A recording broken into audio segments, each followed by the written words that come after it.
Looking at some different quotes, and the best quote I could absolutely find for success to be defined is a quote that I used to hang on my board when I was in college. And it was from an old writing from back in the 19th century, and it was called The Strangest Secret in the World. And it talked about how to be successful, what is success for you, right?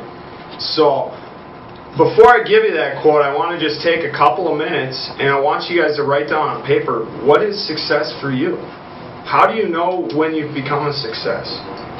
Right? Is it a moment in time? Is it an ongoing thing? What is success for you? So why don't you guys just take a couple of minutes and write down what you think success is for you? How is it defined? Because if you can't define it, how do you know if you've hit it? Real success is something that you ever, like, it's not the top of the mountain where you climb up the mountain, you get to the top, and then all of a sudden you're a success. Because what happens then?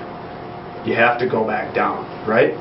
So, it's like you said, you have to continually set higher and higher goals for yourself. The famous quote I was going to bring to your attention goes as follows, and feel free to write it down if you like. It's, success is setting your mind to a lofty goal,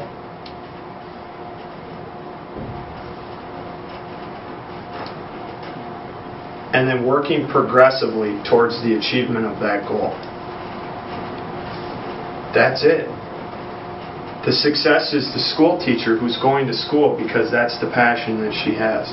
The success is the doctor who is working towards his doctorate degree because he cares about taking care of children. The success is the stay-at-home mom who stays at home because that's what she wanted to do. The success is the CEO because that's what he wanted to do.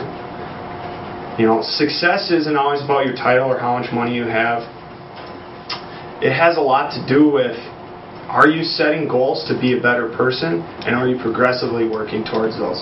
It's like the old photo, if you guys ever seen that, it's not, well, how's that go?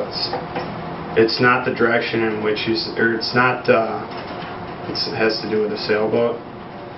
So it's not the wind that counts, it's like the direction in which you sail. And it just, I don't remember exactly what it was, but it's basically alluding to the fact that if you set a goal for yourself and you start working progressively towards that goal, it doesn't matter if you meet that goal or not. If you give it everything you got, then you're a success. And so this seminar here, we're going to be setting some goals, and I'm going to give you guys the tools, the training, and the support you need to go out and be successful. Ultimately, it's going to be in your guys' hands, though, to go do it. I did want to talk about kind of the industry for a little while. I mean, do you guys know what kind of what is the general feeling of a construction person out there? Bleak. Okay. Bleak. Why do you say that? Well, yesterday, Sure Brothers put a big, they do their yearly thing down at the Earl Brown Center, and there were more people there in the construction field than you ever seen. And you talk to each one of them, and they're just like, they're not working, they're not doing anything. There's tons of guys out there. Sure Brothers hasn't been pushing product at all. It's been really down. Building trade, there's only a few homes, and they're very custom built by about 4 or 5 builders that I know. And as in remodeling, it's picking up more. There's more guys that are, it's out there. People, like you spoke before, how people are staying at home because they can't sell, so they might as well do something and put it together to what they like. But yeah, and all in all, the guys yesterday were, pretty down on what is going on. But you're talking about construction guys too, which, blow some nails, have a 6-pack, and that's life. So, do they really know? Do they really care? Or are they just bitching? So. And even, all there were 10,000 different pieces of, maintenance-free decking that was around. It wasn't anything that it used to be at all. So. Sure.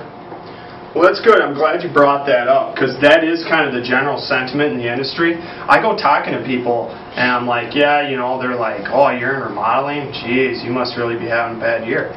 And that's when I get real excited to look at them right in the eye and be like, I doubled my sales last year. And they're just like, wow. I'm like, okay, we're $1 million company, buddy. The metro area, the 7-county metro alone right now, $4.2 billion a year. Okay, there's plenty of people out there that need work done. Okay, the Harvard study shows that right now the outlook is actually a 3.5% growth over the next 10 years per year. So things are getting better. There was a little bit of a drop there from 2008 to 2009, but things are picking back up. Right? And it doesn't matter what the economy is like, and that is the absolute worst excuse I've ever heard a salesman talk about. In fact, I would encourage you to completely remove that phrase from your vocabulary at all, is it's a bad economy. Because that is what people fall back on when they're not doing well and they're not putting in the work, is it's a bad economy. And your average Joe Schmo who, pounded nails his whole life, went into business on his own when the economy is good, he got referrals, right? And that's how he stayed in business. Well, when the economy slowed down a little bit, and remember, the key word here is slowed down a little bit, right? It slowed down maybe 10% in revenue, as you saw on the chart, but we're still doing twice the volume we did back in 2000. So people see these small little trends and they watch the media all day, and the media never has anything positive to say, do they? No. So people watch the media all day and they're looking there and they're like, your remodeling's horrible. I used to get referrals all the time. Now nobody wants to do any work. I can't land any jobs. Things are horrible, right? Well, it's kind of a self-fulfilling prophecy, because once you get that stuck in your head, you're done, right? You're done, because you stop marketing yourself. You're not going to go out and market yourself. The key learning lesson here is that the guys who built their business that way on referrals did really well when things are going well, but they didn't learn the key things that are necessary to survive, especially in today's economy, which is marketing, right? If you don't have leads, you don't have customers. And if you don't have customers, you don't have a business. Yeah. So that's one of the most important things that we're going to go through in the sales training, is how to actually bring the business in.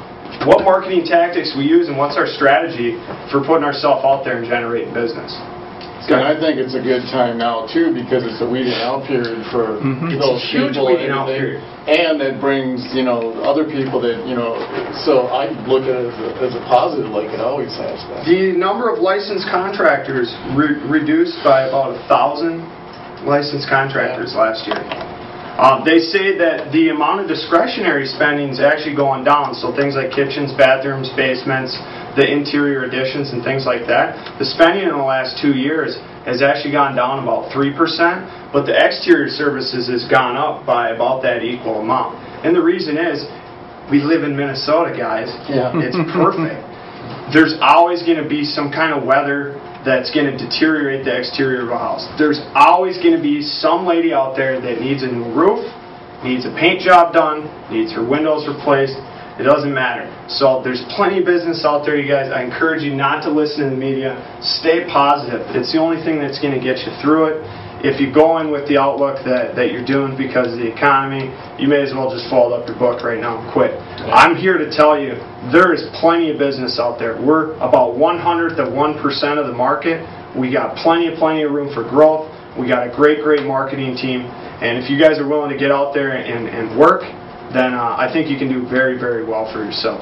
We've consistently increased our sales. We've never gone down in sales. No matter what the economy's doing, there's still a way to be successful.